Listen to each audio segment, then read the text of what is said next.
it just feels fallish. It does. Yeah. It's my favorite time of the year to see the leaves change. I already asked for suggestions on Facebook, but if you still have them, send them our way.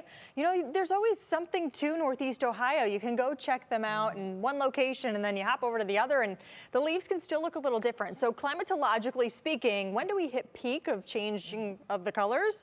Well, we have to wait until we hit the middle to the late part of October, which October actually starts, if you haven't been paying attention to your calendar, in about a week. We've got 7 days until October is officially here. But let's bring it back to September, because have you also noticed that we haven't had that much rain? September is actually our rainiest month throughout the entire year. And for 2023 so far, for the month of September, we've only had less than ½ inch of rainfall. You have to go back to last year to give this a little bit more context. We had over 3½ inches of wet weather for the month of September last year. On average, we have almost 4 inches of rainfall during the month of September. Again, it's the rainiest month we usually expect to see, but the least rainfall for September month was back in 1908 for Cleveland. That was less than ½ inch, and if you're doing the math here, we are actually lower than that record right now. So if we stopped things here and had no more rainfall for at least the next 6 days, well, we could indeed have the driest September on record.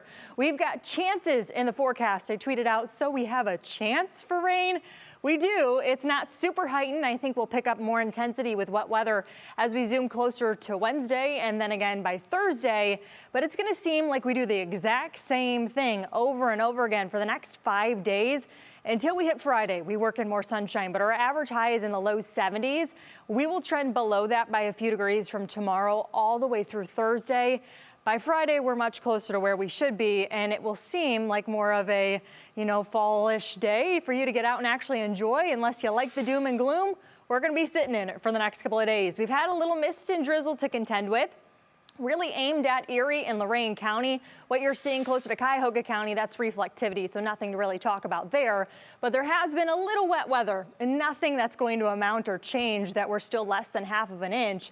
We've got wet weather through the eastern half of the country, really pinpointing New York, Boston right now. And we've got this big swirling low through the northern plain states. It's at the mercy as to when this one moves out, as to when this one swoops in. And we're going to be stuck in it for the next couple of days. So in your National Zymerant hour-by-hour forecast, this is 6 a.m. tomorrow morning. No huge concerns with stepping out the door. You'll get to work just on time. You might need an extra cup of coffee to wake you up because the sunshine's not doing it. I maybe bring them if you don't like maybe the, overcast sky look to things. But other than that, you can probably leave them at home for the next couple of days. By 6 p.m., again, no huge concerns with the drive home. Isolated shower is possible. And then the same thing basically as we go through the day on Tuesday.